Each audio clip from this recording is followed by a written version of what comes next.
안녕하세요. DJ 사나입니다. 오늘의 사연 시작해 보겠습니다. 여러분 인생의 가장 낮은 곳은 어디였나요? 제 인생이 바닥이라고 생각했을 때 그보다 더 낮은 지하가 있다는 걸 세상은 제게 알려주었습니다. 사랑하는 사람을 잃고 모든 것을 빼앗기고 의지할 곳도 의지할 사람도 하나 없는 혈혈단신의 외롭고 고독한 인생에서 죽음마저 선택지로 생각이 될 즈음 제가 맞닥뜨리게 된 기적 같은 기회의 순간, 그 순간에 대해 이야기하고자 저는 이렇게 사연을 쓰게 되었습니다. 모든 게 끝이라고 생각될 때, 저는 살 이유도 가치도 없는 것만 같을 때, 그럼에도 불구하고 다시 용기를 내어볼 가치가 있는 것이 인생임을 배우게 된 제 이야기, 들어보시지 않으실래요? 어린 시절을 돌아보면 저는 평범한 듯 아닌 듯 살아왔어요. 제 인생이 평범했다 한다면 너무 서글프니까 좀 힘든 어린 시절이었다 얘기할게요. 집안 형편은 찢어지게 가난할 정도는 아니었지만 그리 넉넉지도 않았고 그래도 그런 가정 형편은 별로 문제가 되지 않았어요. 제가 힘들었던 이유는 따로 있었죠. 저희 집은 친할머니, 부모님, 오빠, 남동생 둘까지 총 6식구가 함께 살았는데 어릴 때부터 전 차별을 많이 받았어요. 저희 집은 남아 선호 사상이 너무 심했거든요. 할머니는 여자라 재수없다. 여자는 그런 거 하는 거 아니다. 어디서 여자가 감히. 이런 말을 입에 달고 사셨고 그 탓에 덩달아 부모님도 절 차별했죠. 좋은 건 다 오빠랑 남동생 차지였고 제 몫은 남은 찌꺼기뿐이었어요. 모든 면에서 그랬어요. 먹는 것도 입는 것도 그 외 모든 것 다요. 어린 시절 제 것이라고는 뭐 하나 제대로 가져본 적이 없었어요. 제 건 모조리 오빠나 심지어는 남동생이 쓰던 걸 물려받은 것들이었죠.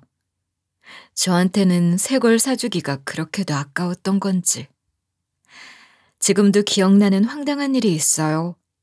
중학교 때 체육복을 사야 했는데 글쎄 아버지가 오빠 걸 물려받으면 되지 뭐하러 새 걸 사냐는 거예요. 그런데 전 오빠와 학교가 달랐거든요. 당연히 체육복도 달랐죠. 그런데 그거 하나를 안 사주더라고요. 저는 결국 죄다 똑같은 초록색 체육복들 사이에서 혼자만 자줏빛 체육복을 입어야 했어요. 그러니 제가 얼마나 눈에 띄었겠어요. 결국 보다 못한 선생님이 선배 체육복 하나를 물려주면서 일단락 되기는 했지만 어린 마음에 얼마나 창피하고 서럽고 눈물이 나던지. 진짜 해도 해도 너무한다 싶었죠. 그래도 그나마 엄마가 살아계실 때는 좀 나았어요. 엄마가 할머니 몰래 제 몫을 챙겨주기도 하고 할머니가 저한테 일을 시키면 할머니 몰래 쉬게 해주기도 하고 그랬거든요. 저 안 주고 오빠랑 남동생한테만 먹이던 곶감이나 찹쌀떡 같은 것도 엄마가 따로 빼놨다 저한테 몰래 먹여주기도 했죠. 하지만 중학교 1학년 때 엄마가 돌아가셨고 엄마마저 떠나고 나니 집안 분위기는 제게 더 최악이 됐어요. 할머니와 아버지는 이제 집에 며느리가 없으니 살림은 다 제 몫이라며 절 식모처럼 부려먹었고 아침부터 저녁까지 빨래, 청소, 밥, 설거지까지 죄다 제가 맡아 했어요. 다른 집들 보면 어른들이 그러더라도 형제들이 좀 두둔해주기도 하고 그런다던데 저희 집은 그런 것도 없었어요. 오빠랑 남동생은 그 와중에도 엄청 약아서 자기들은 편하게 살면서 제가 개고생하는 건 철저하게 외면하고 억울하게 차별받는 걸 뻔히 알면서도 도와주지 않았죠.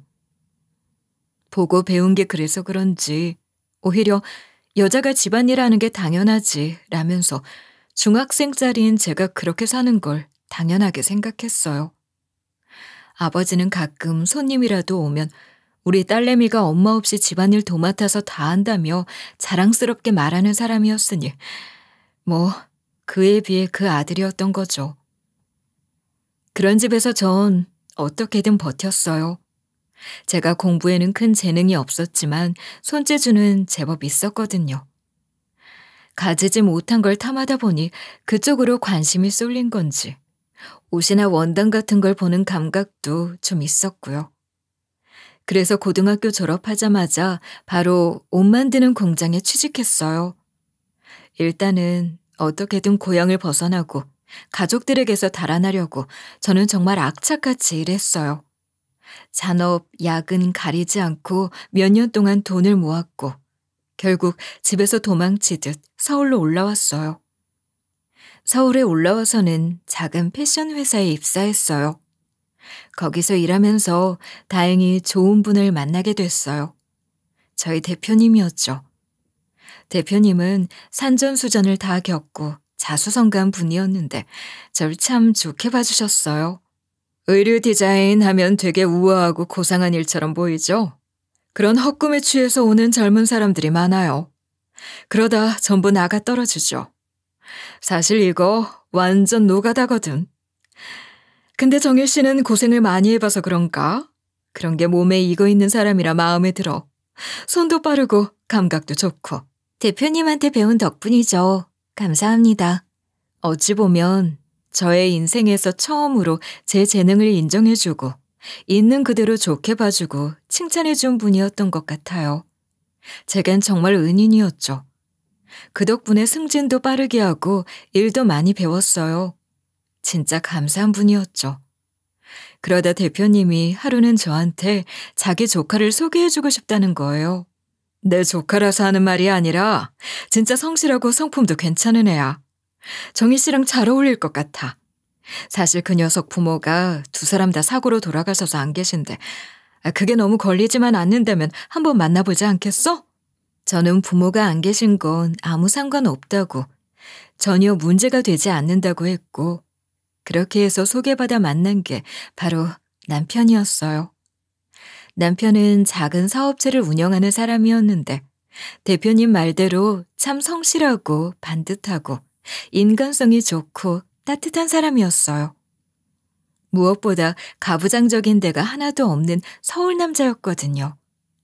제가 보고 자란 우리 집 남자들이랑은 정말 달랐죠. 그래서 결혼을 결심했어요.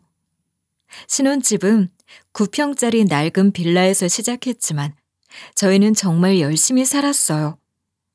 남편의 고모이자 저희 회사 대표님도 참 든든하게 힘이 돼주셨는데 대표님이 해외로 나가게 되시면서 아쉽게도 전 다른 곳으로 회사를 옮겨야 했죠. 남편은 남편 사업을 열심히 굴려나가고 저는 저대로 회사 생활을 했어요. 그렇게 시간이 흘러가고 남편의 사업이 조금씩 점점 잘 되기 시작했어요. 사업이 확장되고 사업 파트너가 생기면서 더 몸집을 불려나갔죠. 그 덕분에 집도 넓혀 이사하고 행복한 나날을 보냈어요. 그 순간은 계속 인생이 그렇게 흘러갈 줄만 알았죠. 하지만 인생은 제 기대처럼 그리 녹록지가 않더군요. 결혼한 지 15주년 기념일을 한 달쯤 앞둔 어느 날이었어요. 그날은 남편이 출장을 떠났다가 돌아오는 날이었고 어째 도착 예정 시간이 한참 지나도록 아무리 기다려도 남편이 오질 않는 거예요. 연락도 닿지 않았어요. 처음엔 비행기가 연착됐나? 오다 무슨 일이라도 생겼나 싶었어요. 하지만 몇 시간이 지나고 밤이 깊어가도 남편은 여전히 감감무소식이었어요. 불안한 마음에 전화를 계속 걸었지만 연결되지 않았고 마침내 벨이 울리길래 안도의 한숨을 내쉬려던 찰나였어요. 하지만 전화를 건 건 남편이 아니라 경찰이었습니다. 남편이 교통사고로 세상을 떠났다는 믿을 수 없는 소식이었어요. 신원 확인이 늦어져 연락이 이제야 됐다고. 순간 숨이 턱 막히는 것 같았어요. 핸드폰을 쥐고 있는 손이 덜덜 떨렸어요. 거짓말이라고. 지금 장난하는 거냐고 소리치고 싶었지만 입이 떨어지지 않았어요. 남편 장례를 무슨 정신으로 치렀는지 모르겠어요. 장례식은 단출했어요. 남편은 부모님이 안 계셨고 외동인데다 친척도 몇 없었거든요. 저희 집안에서도 오빠와 남동생만 잠시 다녀갔을 뿐 할머니와 아버지는 허리가 아파 서울까지 못 올라온다며 오지도 않았어요. 남편을 친아들처럼 아껴주셨던 고모님이 살아계셨다면 의지가 되었을 텐데 그분마저 먼 타국에서 지병으로 돌아가신 지 1년쯤이 지난 후라 저는 정말 기댈 곳이 없었어요. 저희는 자식도 없었고 책임져야 할 아이조차 없으니 정말 끝간데 없이 외롭고 괴로웠어요. 남편이 없는 세상을 어떻게 살아야 할지 막막했어요. 한편으로는 자식도 없으니 책임져야 할 이유도 없고 나도 그냥 차라리 남편을 따라가고 싶다는 생각마저 들었죠. 그런데 계속 그렇게 무너져 있을 수도 없었어요. 남편이 떠난 충격에서 재회복하기도 전에 세상은 저를 다시 한번 잔인하게 내몰았죠. 남편이 운영하던 사업의 공동대표이자 파트너였던 사람이 남편의 사망 직후 회사 자금을 모두 가로챘고 남편에게 남은 건 빚뿐이라는 사실을 뒤늦게 알게 됐거든요. 남편과 그 파트너는 사업을 통해 알게 된 사이였어요. 그 파트너가 원래 제법 자본을 굴리면서 작은 사업체에 공동 출자를 하고 사업을 키워주는 그런 일을 하는 사람인가 보더라고요. 재무 쪽을 맡아주면서 사업을 보다 잘 굴릴 수 있게 도와주는 그런 개념이라고 들었죠. 그래서 법인 계좌 관리와 재정적인 부분을 그 사람이 도맡아 했는데 그게 화근이었어요. 남편이 그렇게 떠난 사이 사업 파트너가 법인 계좌에서 모든 자금을 인출한 뒤 자신의 명의로 빼돌렸던 거예요. 게다가 법인 대표 명의를 변경하는 서류를 미리 준비해둔 상태였던 거죠. 남편이 없어진 순간 그 서류를 기반으로 자기가 단독 대표가 되었고 그 즉시 회사의 모든 돈을 챙긴 뒤였어요. 저는 이 사실을 남편이 떠나고 발인까지 다 치르고 49제를 지내던 와중 알았어요. 남편이 남긴 건 수억 원대의 빚이었어요. 처음엔 이해가 안 갔죠. 남편이 늘 열심히 일했고 사업도 잘 되고 있었는데 어떻게 이렇게 빚만 남길 수 있냐고요.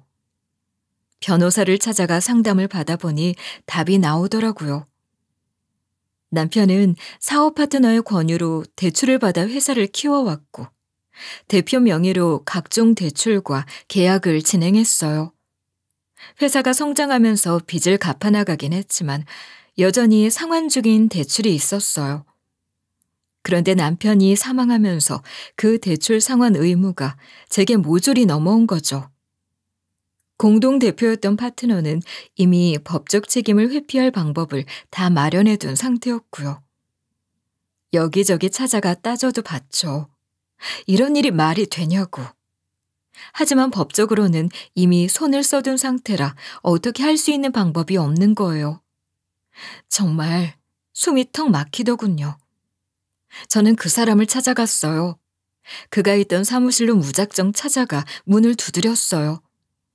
처음에는 만날 수 없다고 했지만 계속 기다리고 버티니까 결국 만나는 주더라고요. 정말 어떻게 이럴 수가 있어요? 그 사람이 당신을 얼마나 믿었는데 그쪽 만나고 사업이 확장됐다고 정말 은인이라고 고마운 사람이라고 그렇게까지 말했었는데 어떻게 이런 짓을 할 수가 있냐고요. 이 아줌마 정말 순진하시네. 이봐요. 사업이란 게 원래 그런 거예요. 이보다 더한 일도 겪는 게 세상 일인데 나한테 와서 따지지 말고 이참에 인생 공부했다 생각하고 나가세요. 아, 얼른 나가시라고. 나 이렇게는 못 나가요. 나더러 그 빚 전부 다 떠안으라고? 난 그거 갚을 능력도 안 되는 사람이에요. 이건 나더러 그냥 죽으라는 얘기라고. 아, 그건 그쪽 사정이고. 어이, 여기 빨리 좀 끌어내. 그 인간은 매몰차게 절 문 밖으로 내몰았어요. 문이 닫히고 밖에 내팽개쳐진 순간 저는 현실을 깨달았어요. 남편이 떠났다는 것도 믿기지 않는데 이제는 제 인생에서 쌓아온 모든 것들이 하루아침에 사라지고 말았다는 걸. 남편이 남긴 빚은 제 힘으로 도저히 감당할 수 있는 수준이 아니었어요. 세금, 대출이자, 밀린 거래처 대금까지 모조리 다 저한테 청구가 됐어요. 저는 가진 재산을 다 털어도 감당할 수 없는 빚을 떠안게 됐고, 결국 모든 재산이 압류당했어요. 집도 압류되었고, 저는 한순간에 거리로 내몰리고 말았죠. 정말 하루아침에 모든 걸 잃은 거예요. 처음엔 실감이 나지 않았어요. 집을 나오는 순간까지도 이게 진짜 현실인지 믿을 수 없었어요. 방 한 칸 구할 돈조차 없이 맨몸으로 거리에 나앉게 된 거예요. 정말 인생이 참 앞이 안 보이더군요. 캄캄한 어둠 속을 랜턴 하나 없이 홀로 걷고 있는 기분이었죠. 친정에 도움을 요청하는 건 정말 죽기보다 싫었어요. 하지만 달리 방법이 없었어요. 당장 노숙자 신세가 되게 생겼으니 어디라도 기댈 곳이 있어야 했어요. 오빠에게 전화를 걸었어요. 오빠는 미안하다고 했어요. 애들이 속을 썩여 돈 들어갈 일이 너무 많아서 도와줄 형편이 못 된다고요. 남동생은 더 가관이었어요. 자기도 빚이 많다고. 남편 잃고 전 재산 잃은 저한테 우는 소리를 하며 하소연을 하더군요. 긴 하소연 끝에는 결국 제 코가 석자라며 도와줄 수 없다고 했어요. 그래요 뭐. 그 둘이야 그렇다 쳐요. 형편이 안 되면 어쩔 수 없는 거겠죠. 하지만 정말 이해할 수 없는 건 할머니와 아버지였어요. 혹시나 하는 마음에 집으로 전화를 걸었더니 제게 돌아온 건 걱정도 위로도 아닌 매몰찬 욕설이었어요. 시집 갔으면 남의 집 사람이 된 건데 어디 친정에 전화질이냐고. 그런 소리 하지 말고 너 알아서 살라고요. 그 말을 듣는 순간 머릿속이 하얘졌어요. 믿기지 않았어요. 아니, 사실 생각해보면 내가 뭘 기대했나 싶더라고요. 어릴 때부터 늘 그랬는데요. 할머니와 아버지는 절 제대로 된 가족이라고 생각한 적이 없었어요. 전 늘 집에서 찬밥 신세였고 오빠랑 남동생만이 진짜 자식이었죠. 뭐 이제 와서 새삼스러울 것도 없었어요. 그냥 다시 한번 확인했을 뿐. 저는 저희 가족에게 남보다 못한 존재였어요. 그들 역시 제겐 남보다 못한 인간들이었고요. 그렇게 정말 제게 아무도 없다는 걸 실감하니 오히려 도끼가 치밀었어요. 누구도 날 도와주지 않는다면 어떻게든 혼자 살아남아야 했어요. 달랑 큰 짐가방 하나가 전부인 채로 저는 말 그대로 거리에 나앉았어요. 집도 돈도 기댈 곳도 없이 혹독한 현실에서 버텨야만 했죠. 제가 계속 일을 하고 있었다면 좋았을 텐데 사실 전 일을 그만둔 지 8년은 넘은 상태였어요. 원래 제가 패션업계에서 일했었잖아요. 그런데 이쪽 일이 워낙 고되거든요. 밤낮 없이 야근해 주말에도 출근해야 하고 체력적으로도 정신적으로도 힘든 일이었어요. 남편은 그런 저를 보며 그냥 일을 그만두라고 했었죠. 남편이 돈을 잘 벌고 있는데 그렇게까지 고생할 필요가 뭐 있냐고요. 저는 그래도 경력 단절이 두려워 계속 버텼어요. 그런데 결국 무리하다가 완전히 쓰러지고 만 거예요. 병원에서는 절대적인 안정을 취해야 한다고 했어요. 남편은 그걸 계기로 더 강하게 일을 그만두라고 했어요. 결국 전 고민 끝에 일을 접었고 그 뒤로는 취미생활이나 하면서 시간을 보냈던 거죠. 그런데 그게 이렇게 발목을 잡을 줄은 몰랐네요. 경력 단절이 된 상태에서 다시 재취업을 하는 건 쉽지 않아 보였어요. 거기에다 이젠 나이도 있으니까요. 게다가 취업 준비가 뭐 하루 만에 뚝딱 되는 게 아니잖아요. 취업 준비를 하면서 노숙을 할 수도 없는 노릇이고요. 일단 급한 건 하루하루 잠잘 곳과 끼니를 해결하는 거였어요. 그래서 어떻게든 무슨 일이든 구해야 했어요. 집도 절도 돈 한 푼도 없는 제가 하루 24시간을 어떻게 살았냐면요.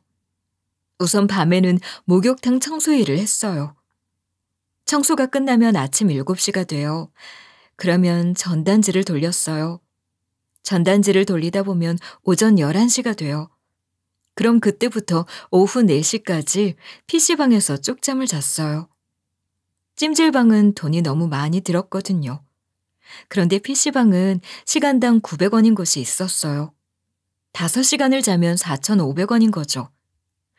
그 정도가 제가 감당할 수 있는 최대치였어요. 그렇게 자고 나면 다시 4시부터 저녁까지는 알바할 곳을 찾아다니거나 길거리를 배회하다가 밤이 되면 다시 목욕탕 청소를 하러 가는 거죠. 그렇게 하루하루를 버텼어요. 처음엔 방을 PC방에서 자는 것도 수치스러웠어요. 길거리를 떠돌아다니는 것도 견디기 힘들었죠. 하지만 몇 주가 지나고 몇 달이 지나면서 그런 감정도 사라졌어요. 그냥 하루를 살아내는 것만으로도 벅찼어요.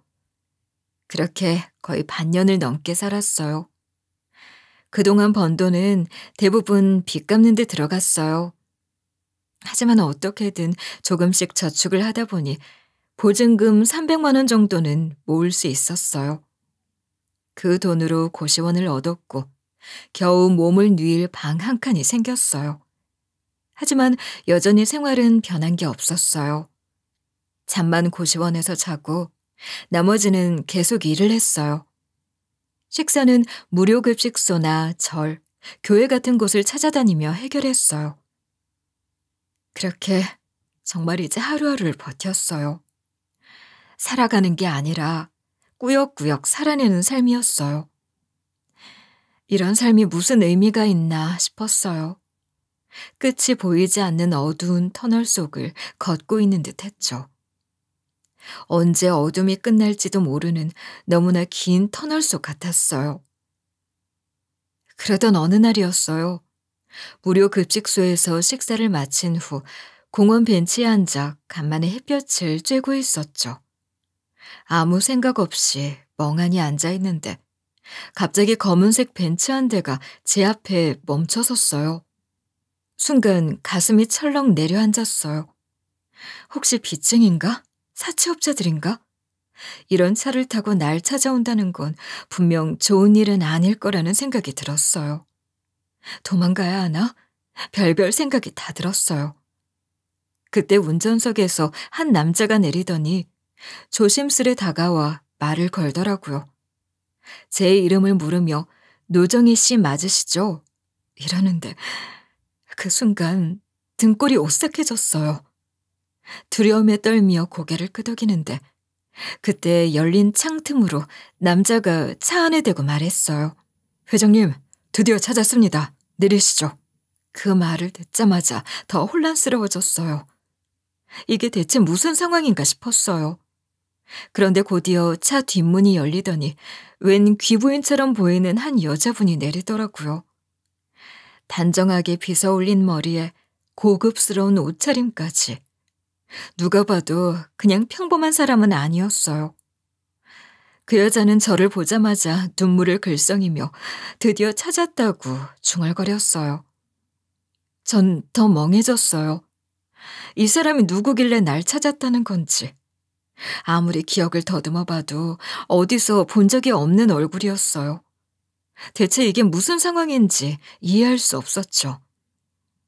어리둥절한 채 서 있는데 귀부인이 제 앞까지 다가와 간절한 표정으로 말을 건넸어요. 저 잠시 얘기 좀 나눌 수 있을까요? 차에 타고 잠시 이동하면서 말씀드리고 싶은데요. 그쪽이 누구신데요? 누군지도 모르는 사람을 제가 어떻게 따라가죠? 아무리 봐도 낯선 사람이었고 어떻게 누군지도 모르는 사람을 덜컥 따라가겠어요.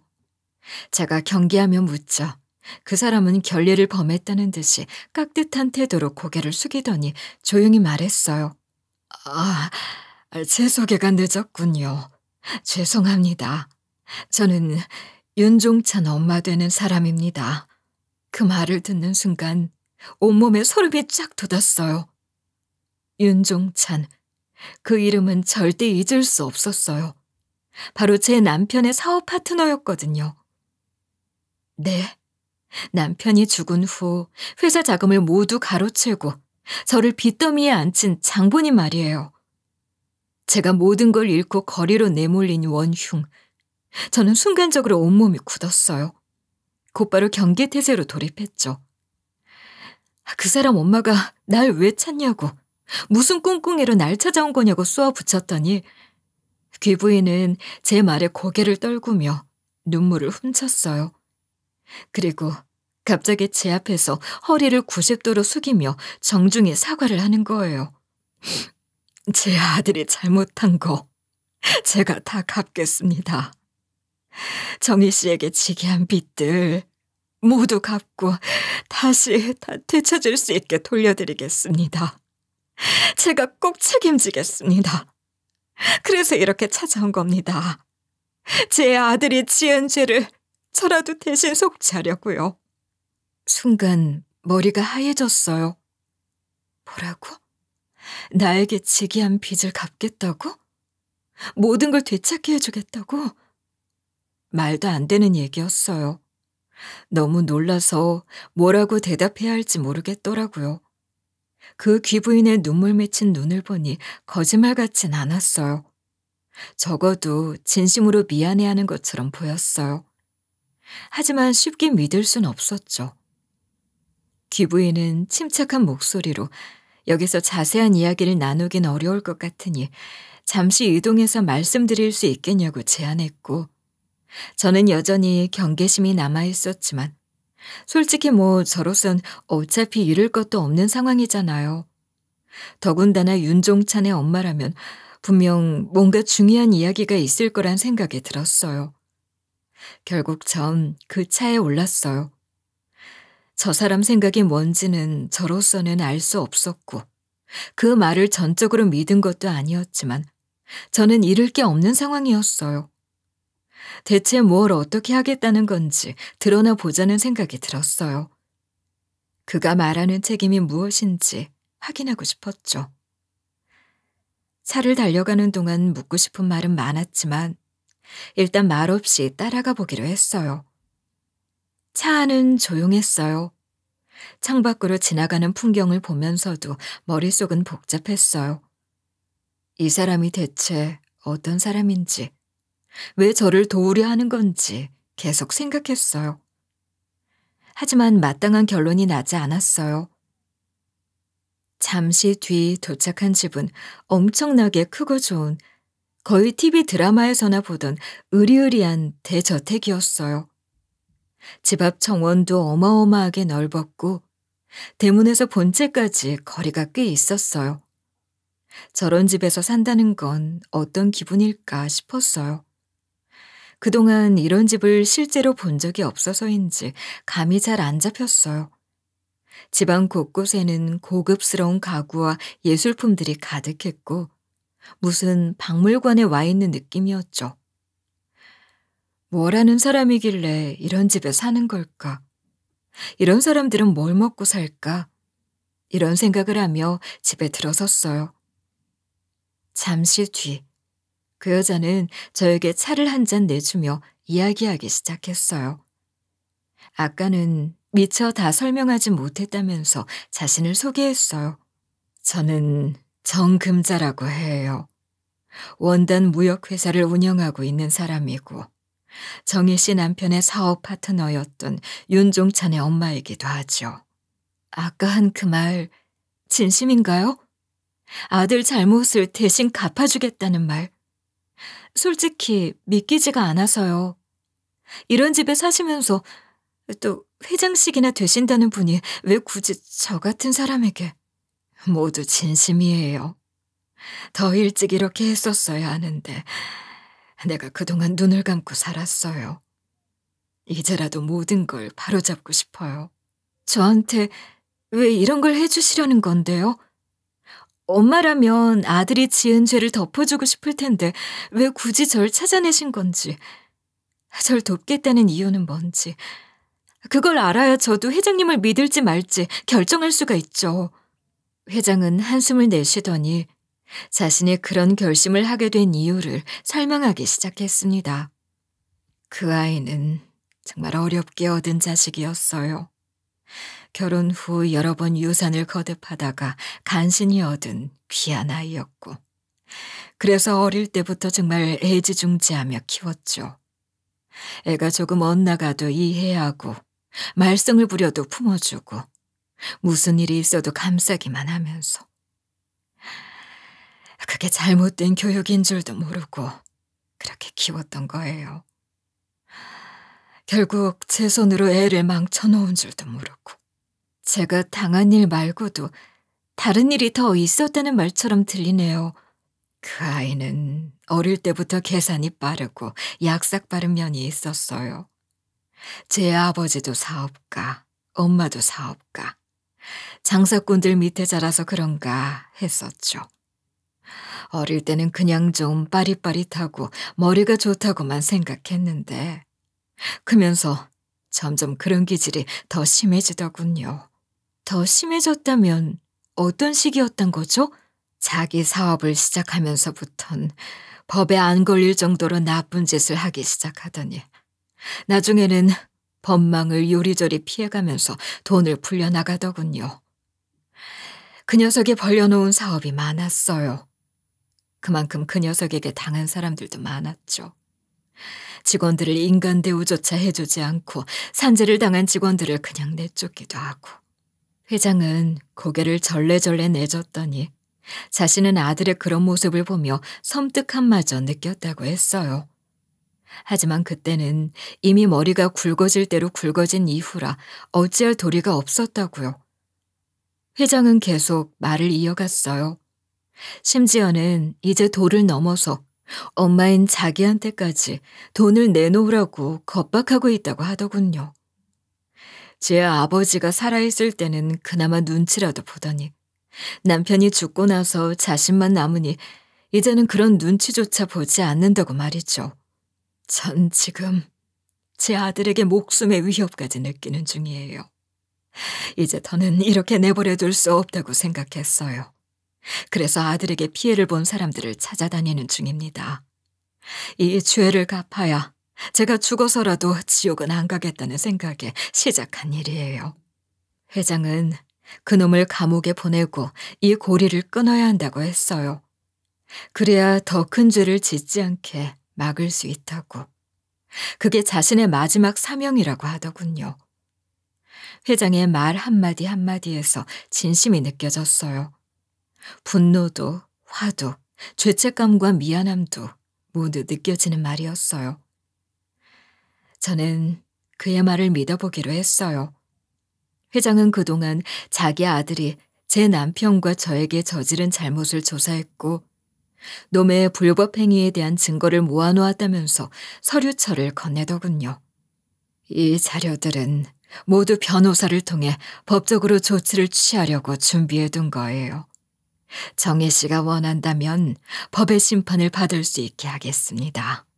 그러니까 여기에 그놈이 제 남편을 어떻게 무너뜨렸는지, 제 인생을 어떻게 망가뜨렸는지 모두 담겨있다는 거죠. 서류를 뒤적이자 가장 먼저 눈에 띈 건 남편 회사의 지분 구조와 관련된 서류였어요.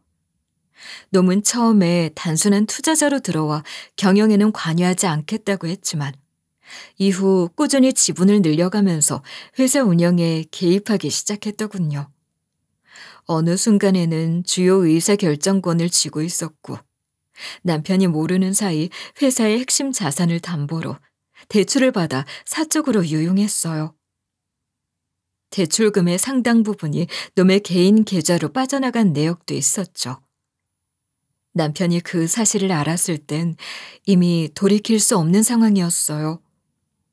놈은 남편에게 회사를 살리고 싶다면 추가 투자를 받으라고 압박했고, 결국 남편은 빚을 내 회사를 지키려 했지만 놈은 기다렸다는 듯이 일부러 자금 조달을 방해하고 투자자들과의 계약을 깨뜨렸던 거예요. 결과적으로 모든 빚은 남편 개인에게 돌아갔고요. 그 외에도 서류철 속엔 놈이 한 모든 짓들이 적혀 있었고 저는 그 자료를 받아들고 한참 동안 고민했어요. 남편의 죽음 이후 놈이 저에게 한 짓을 생각하면 당장이라도 경찰에 넘기고 싶었어요. 하지만 전 그보다 먼저 놈에게 죄송하다는 말을 듣고 싶었어요. 자기 죄를 인정하게 하고 직접 죄값을 치르게 하고 싶었어요. 그래서 전 법적 조치 이전에 먼저 직접 그 사람을 만나고 싶다고 회장에게 말했어요.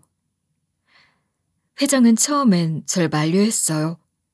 놈이 보통 인간이 아니라면서 무슨 짓을 할지 모른다고요. 하지만 제가 확고하게 의견을 굽히지 않으니 회장도 결국 제 뜻을 받아들였죠. 그렇게 얼마 뒤 저는 놈을 직접 마주하게 되었어요. 회장이 알아낸 스케줄대로 찾아간 곳은 한 호텔의 고급 회의실이었어요.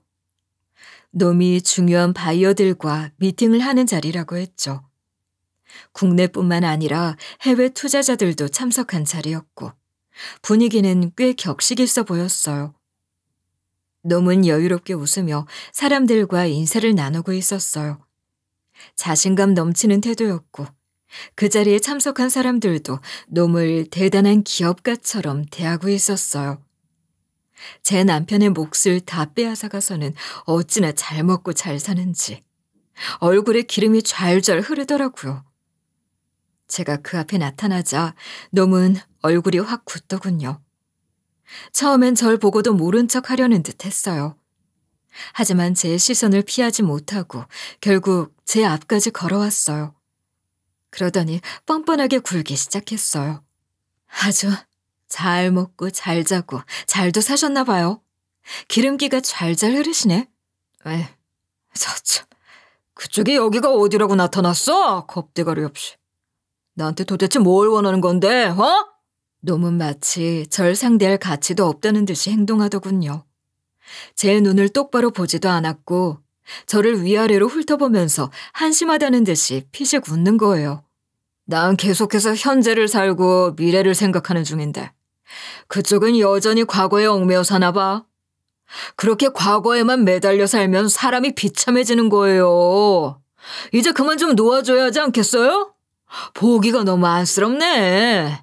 네가 과거를 잊고 살아? 네가 지은 죄를 어떻게 감히 잊고 살아? 됐고. 그래서 날 찾아온 목적이 뭔데? 네 남편이 경영을 못해서 벌어진 일을 갖고 나더러 어쩌라는 거냐고. 능력 없는 놈이 도태되는 건 자연스러운 일이야. 그게 사업의 이치라고 내가 전에도 알려줬을 텐데 아줌마. 이게 어디다 대고 사람을 가르치려 들어? 인간 말종 같은 새끼가. 이게 근데 확. 야, 그래서 너 날 찾아온 목적이 뭐야? 뭐 돈이라도 한 푼 줍쇼하고 찾아왔냐? 목적? 그래, 너 말 한 번 잘했다. 나 사기꾼 니놈 새끼 쳐넣으려고 왔다. 혹시라도 사과라도 들을 수 있을까 하고 순진한 기대를 한 내가 등신이지. 너 같은 새끼한테 뭘 기대해? 내 남편 회사 꿀꺽 해놓고 나한테 이따위로 구는 이 사기꾼 인간말종 쓰레기 새끼야! 저는 일부러 놈과 사업 미팅을 하던 사람들 들으라고 크게 소리쳤어요. 제 목소리가 회의실에 크게 울려 퍼졌어요. 바이어들은 당황한 얼굴로 절 쳐다봤죠. 놈은 처음에는 당황하는 듯 하다가 이내 표정을 가다듬더니 옆에 있던 사람들에게 절 끌어내라고 지시했어요. 사람들은 난감한 얼굴을 했지만 놈이 강하게 지시하자 결국 경호원 몇 명이 다가왔어요. 제가 왜 끌려가나요? 절대 못 나가요. 아니, 안 나가죠. 저는 절 잡는 경호원들을 뿌리치고 회장이 제게 건네준 자료를 놈에게 건넸어요. 놈은 처음엔 무슨 일인지 파악하지 못하는 듯 했어요. 하지만 몇 장 넘겨보더니 이내 얼굴이 굳더군요. 이게 다 뭐냐? 뭐 하는 짓이냐며 당황했어요. 손이 부들부들 떨리는 게 눈에 보일 정도였죠. 그러더니 갑자기 제게서 거칠게 그 자료를 뺏어갔어요. 놈은 서류를 손에 쥐고 이를 악물더니 빙글빙글 웃기 시작하더군요. 이걸로 네가 날 협박할 수 있을 거라고 생각하는 거야? 땡전 한 푼 없이 길거리에 나앉은 네가 날 상대로 뭘 할 수 있는데? 이깟거 그냥 태워버리면 그만이야. 놈은 회의실 테이블 위에 놓여있던 라이터를 집어들었어요. 저는 놈이 뭘 하려는지 직감했어요. 놈은 주저없이 서류 귀퉁이에 불을 붙였어요. 불길이 점점 커지며 종이가 새까맣게 타들어갔어요. 놈은 태연한 표정으로 서류를 태우면서 절 내려다봤어요. 저는 비웃듯 놈을 쳐다봤어요. 그리고 말했죠. 그거 카피본이라고. 놈은 서류를 태우던 손을 멈췄어요.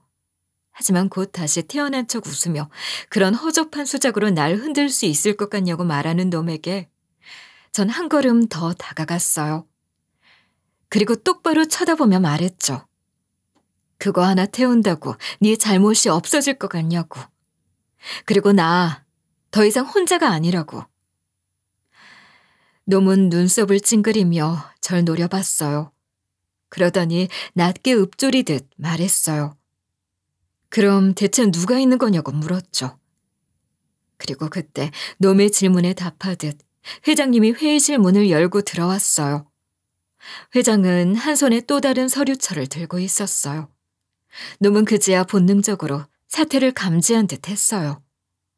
회장을 보며 눈을 크게 떴어요. 엄마가 왜 여기에... 설마... 그래, 내가 이 사람을 돕고 있다. 그 자료도 모두 내가 준비한 거야. 대체 엄마가 왜? 엄마가 이런 짓을 왜? 나한테 이런 짓을 왜 하냐고! 그런데 놈은 문득 뭔가 떠오른 듯한 표정을 지었어요. 그러더니 눈을 가늘게 뜨고 물었어요.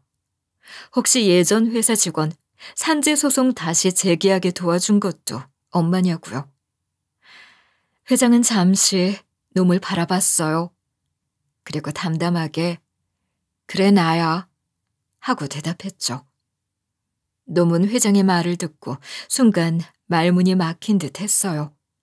그러더니 손으로 머리를 헝클어뜨리며 혼잣말처럼 중얼거렸어요. 그럼 나한테 손해배상 소송 걸었던 그 직원도... 그래, 그 직원 둘, 그리고 여기 정혜 씨. 그 세 사람이 시작이다. 나는 너한테 피해 입은 모든 사람들의 소송을 도와줄 생각이야. 네가 짓고 산 죄가 한둘이 아닐 테니 넌 그만큼의 소송을 당해야겠지.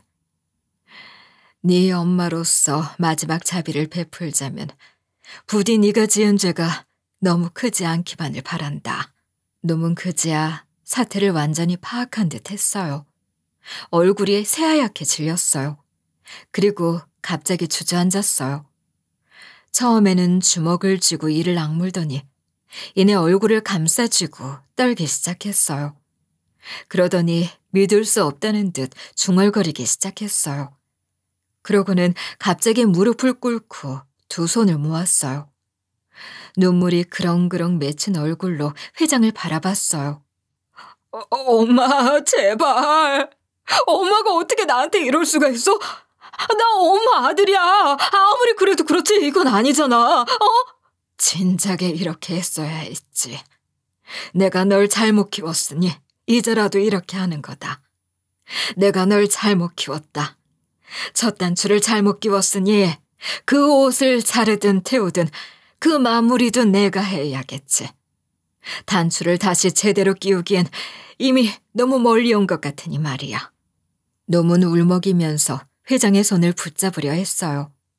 하지만 회장은 단호하게 놈의 손을 뿌리쳤어요. 놈은 더 필사적으로 매달렸어요. 울면서 용서를 빌었죠. 악어의 눈물이라는 말은 이럴 때 쓰는 건가 봐요. 놈은 울부짖었어요. 두 손을 바닥에 짚고 고개를 숙인 채 계속해서 용서를 빌었지만 저희는 더 이상 놈의 말에 귀 기울이지 않았어요. 더는 볼 필요도 들을 필요도 없었어요.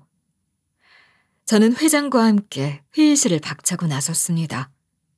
등 뒤로 엄마를 부르며 7살짜리 아이처럼 울부짖는 놈의 목소리가 들려왔죠. 저는 회의실 문을 닫기 전에 마지막으로 놈을 돌아봤어요. 바닥에 무릎을 꿇고 오열하는 놈의 모습이 보였어요. 하지만 그 눈물이 진심이든 아니든 이제 그건 중요하지 않았어요. 놈은 이제부터 자신이 저지른 일에 대한 대가를 치르게 될 테니까요. 저는 다시는 뒤돌아보지 않고 회장과 함께 그곳을 빠져나왔어요. 저는 회장과 함께 변호사의 도움을 받아 놈의 모든 범죄를 고발했어요.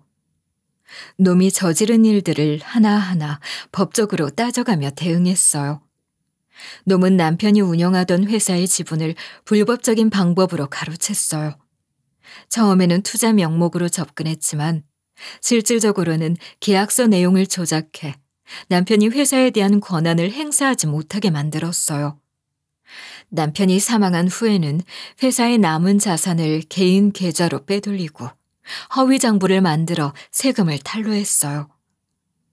놈이 남편에게 떠넘긴 빚도 문제가 됐죠. 남편은 회사 운영을 위해 돈을 빌렸는데 놈은 이를 회사가 아닌 남편 개인이 진 빚으로 조작했어요.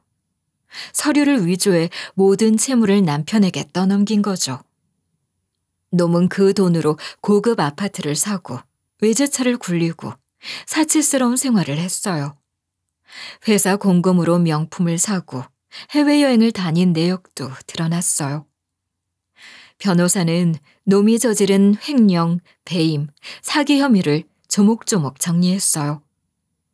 변호사는 놈의 범죄 혐의를 고발했고 곧바로 수사에 착수했어요. 놈의 계좌가 추적됐고 놈이 숨겨둔 자금까지 드러났어요. 놈이 회사 자금을 빼돌려 차명 계좌로 관리한 증거가 확보됐죠. 결국 놈은 법정에 서게 됐어요. 재판이 열릴 때마다 놈은 어떻게든 빠져나가려고 발버둥 쳤어요. 처음엔 죄를 인정하지 않았어요. 변호사를 고용해 억울하다는 주장을 펼쳤고 자신도 피해자라고 말했어요. 하지만 증거가 너무나도 명확했죠. 회사에서 빼돌린 돈의 흐름이 그대로 드러났고 조작된 서류도 발견됐어요. 재판이 거듭될수록 놈의 거짓말은 통하지 않았어요. 결국 횡령, 배임, 사기 등 여러 혐의가 인정됐고 놈은 더 이상은 죗값을 피할 수 없었어요. 저는 남편이 남긴 회사와 재산을 되찾았어요. 놈이 불법적으로 빼돌린 돈 중 일부는 회수됐고 그것으로 남편의 빚을 모두 갚을 수 있었어요. 일단 그렇게 큰 불을 끄고 나니 눈물이 왈칵 쏟아졌어요. 남편 생각에 그리움에 눈물이 멈추질 않았어요. 회장은 저에게 자기 아들 대신이라며 사례금을 내밀었어요. 저는 그 돈으로 작은 집 하나를 마련할 수 있었어요. 그저 몸 하나 누울 공간이 생겼다는 것만으로도 감사했죠. PC방과 공원 화장실에서 쪽잠을 자던 시절을 생각하면 그냥 모든 게 다 감격스러울 정도였죠. 회장은 제가 원한다면 새로운 삶을 시작할 수 있도록 돕겠다고 했어요. 원하는 게 있으면 말하라고 했어요. 돈이 필요하면 더 줄 수도 있다고 했죠. 하지만 전 잠시 고민한 끝에 사례금을 받는 것으로 충분하다고 했어요. 그 돈이면 제가 다시 일어나기에는 충분했어요. 무엇보다 회장의 돈은 더 제대로 쓰여야 한다고 생각했어요. 회장의 남은 임무가 막중하잖아요. 돈은 더 이상 필요 없어요. 대신 회장님이 하려는 일 끝까지 완수해 주세요. 그게 제 소원이고 부탁입니다. 절대 그만두지 말아주세요. 회장님 아들이 울고불고 매달려도 마음 약해지지 말고 피해자들을 끝까지 도와주세요. 그 약속만 해주시면 됩니다. 네, 그럴게요. 이 일은 제 마지막 사명이자 숙명이에요. 절대 포기하지 않을 거예요. 아직 남은 과제가 많고 피해자들을 직접 찾아가서 어떻게든 도울 겁니다. 그래서 제 아들이 꼭 속죄하게 만들 거예요. 회장의 표정은 단호했고 의지는 굳어 보였어요. 확답을 받으니 저도 마음이 놓였죠. 인생이란 게 참 묘하죠. 그게 마지막일 줄 알았지만 회장과의 인연은 여기서 끝이 아니었어요. 제가 과거 패션 관련 일을 했고 다시 그쪽으로 재취업을 희망하고 있다는 사실을 알게 된 회장은 저에게 자신의 지인을 소개해줬어요. 회장은 원단 수입 관련 회사를 운영하는 사람이었어요. 그러다 보니 의류 업계와도 직간접적인 연관이 있었고 그쪽 지인도 많더라고요. 그렇게 전 회장이 소개해준 한 회사에 입사할 수 있었어요. 제가 그동안 쌓아온 경력을 인정받아 나쁘지 않은 조건으로 일을 다시 시작하게 됐어요. 다시 제가 하고 싶은 일을 하게 됐다는 게 정말이지 꿈만 같았어요. 무료 급식소를 전전하며 끼니를 때우고 벤치나 PC장에서 쪽잠을 자던 시절에는 제가 다시 이렇게까지 회복될 수 있을 거라고는 상상도 못했으니까요. 이후로도 회장과는 종종 연락을 주고받으며 지냈어요. 회장의 아들은 여전히 반성했다고 말하며 제발 멈춰달라고 애걸복걸하고 있다고 하더군요. 하지만 회장은 전혀 아랑곳하지 않고 계속 피해자들의 소송을 돕고 있었어요. 얼마 전에는 부당해고를 당한 직원의 소송을 도왔다고 했어요. 놈이 회사에서 마음에 들지 않는 직원을 무작정 해고했던 일이 있었거든요. 계약 기간이 남아있는데도 일방적으로 해고당한 사람들이 있었어요. 그 사람들이 부당해고 소송을 걸었고 회장은 그 소송을 지원했어요. 결국 그 직원은 정당한 보상을 받을 수 있게 되었죠. 그리고 예전에 놈이 저지른 또 다른 범죄도 밝혀졌어요. 놈은 회사에서 일하던 비서를 성추행하고 그걸 무마하려고 돈을 줘서 입막음을 하려고 했던 적도 있었던 거예요. 하지만 피해자는 그때 너무 두려워서 아무 말도 못했었죠. 회장은 그 피해자를 찾아가 도왔어요. 피해자는 용기를 내며 소송을 걸었고 놈은 추가로 법적 처벌을 받게 됐어요. 지금도 회장은 또 다른 피해자의 소송을 돕고 있다고 합니다. 도대체 놈이 얼마나 많은 죄를 짓고 살아온 건지 소송이 끝도 없었죠. 정말 가증스러웠어요. 하지만 적어도 이제는 놈이 벌을 받고 있었죠. 피해자들은 하나 둘씩 보상을 받고 있었고 놈이 저지른 죄는 하나하나 밝혀지고 있었으니 참 다행스러운 일이었습니다. 벌받아 마땅한 놈이 벌을 받는 일이 다행스러운 일이라는 것도 아이러니하지만요. 저는 지금도 열심히 일하며 살고 있어요. 정말 오랜만에 안정적인 삶을 되찾았고 제가 하고 싶었던 일도 다시 하게 되었어요. 하루하루 성실하게 살아가고 있는데 그런데 참 신기한 게 뭔지 아세요? 제가 이렇게 일도 잘 풀리고 다시 자리 잡고 나니까 연락 한 통 없던 친정 식구들이 하나둘 연락을 해오더라고요. 예전에는 제가 그렇게 힘들 때 아무도 도와주지 않았잖아요.